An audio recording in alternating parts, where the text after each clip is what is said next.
নমস্কার। শুভ দাশগুপ্তের লেখা সমাধান। আমাদের রোজকার জীবনে একটা মহা সমস্যা দেখা দিয়েছে। আজকাল অবশ্য সবকিছুতেই আমরা মহা আখ্যা দিতে অভ্যস্ত হয়েছি। মহা লেবুওয়ালা সাবান, মহা তাজগিওয়ালা শ্যাম্পু, মহা শক্তিধর ডিটারজেন্ট, এইরকম সবই এখন মহা। আমাদের রোজকার জীবনে যে সমস্যাটা মাথাচাড়া দিয়েছে সেটাও ওরকম মহায়। সমস্যায় পড়লে সবাই যা করে আমিও তাই করলাম।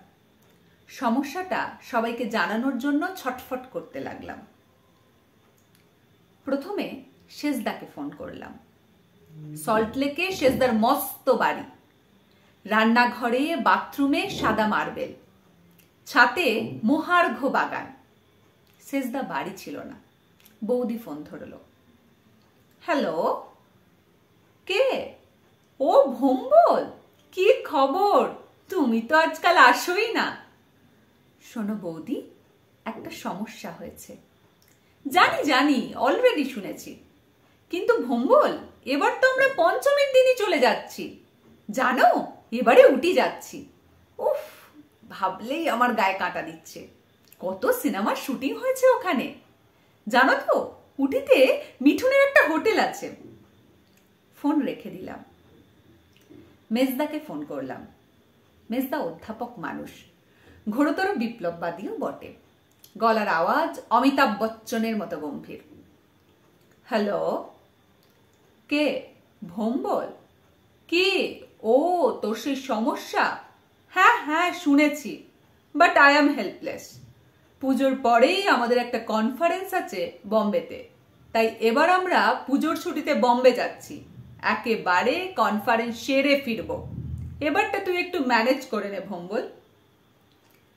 ফোন কেটে গেল। আমি আমার একমাত্র বোন তপতিকে ফোন করলাম। তপতিকে আমি টেপি বলেই ডাকি।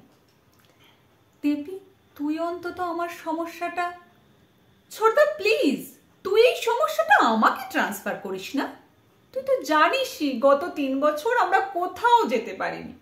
ওরও তো ছুটিই মেলে না। প্লিজ ছোটদা, এবার আমরা আন্দামান যাচ্ছি। তোর ভাগ্নেরাও খুব নেচে উঠেছে। প্লিজ ছোটদা। ফোন রেখে দিলাম। পাবলিক বুথ, অনেকগুলো পয়সা গচ্চা গেল। বুথ থেকে বেরোতেই পাড়ার অনিমেষ তার সঙ্গে দেখা হয়ে গেল। কিরে ভম্বল, এখনো চাকরি বাকরি হলো না? তোর দাদারা সবে তো বিগ শট। তাও আমি কিছু না বলেই ট্রামে উঠে পড়লাম। তারপর সন্ধ্যের মুখে 18 নম্বর নস্করপাড়া লেনের মানধাতার গলিতে ঢুকলাম। গলির মধ্যে একটা ভাড়া বাড়ির ভাঙাচোরা ঘরে আমি, আমার মা থাকি। আমার মা, আমার মেজদা, বড়দা, শেষদা, তপতি, সবার মা। মা অসুস্থ। মার অনেক বয়স হয়েছে। তার উপর রোগে ভুগে খিটখিটে, অধৈর্য। কিছু ব্যবস্থা হলো ভম্বল? মা বিছানা থেকে জিজ্ঞেস করলো। আমি হঠাৎই রেগে গেলাম। রেগে গলা চড়িয়ে বলতে লাগলাম, না, ব্যবস্থা হলো না, হবেও না কোনোদিন। পুজোর ছুটিতে সারা পশ্চিম বাংলার লোক বেড়াতে যাচ্ছে। তোমার হাওয়া বদল করা হবে না। তোমার ছেলেরা যে যার বউ বাচ্চা নিয়ে ভারত ভ্রমণে যাচ্ছে, তাদের সবার বাড়িতে তালা। পুজোয় তুমি এখানেই থাকবে, এই 18 নম্বর নস্করপাড়া লেনে, এই অন্ধ গলির সাথে ঘরে। তুমিও থাকবে, আমিও থাকবো। আমি রান্না করব, তুমি খাবে। তুমি বকবক করে বিলাপ করবে, আমি শুনবো। কলকাতা শুদ্ধ লোক পুজোয় ঠাকুর দেখতে বেরোবে। তোমার ওষুধের জন্য আমি মেডিকেল স্টোরে লাইন দেব। আর ষষ্ঠী, সপ্তমী, অষ্টমী, নবমী সব কেটে যাবে। বলতে বলতে খেয়াল ছিল না, হঠাৎই দেখলাম আমার খিটখিটে বুড়ি মা অঝরে কাঁদছে। মা, কি হলো? মা কোনো উত্তর না দিয়ে আমার দিকে সেই দৃষ্টিতে তাকালো, জল্লাদের খাঁড়ার দিকে যেভাবে তাকায় বলির পশু। তারপর মার 2 দিন কোনো কথা বলেনি। কাল ভোরে আমার মা মারা গেলেন। আমি এখন একা। পুজো আসছে, বাতাসে শিউলির সুবাস। দাদারা, বোনেরা সবাই ভারতবর্ষের নামি দামি মন্দিরে ভক্তি ভরে পুজো দিচ্ছে, প্রণাম করছে। আমি মার শূন্য খাটে একা বসে আছি।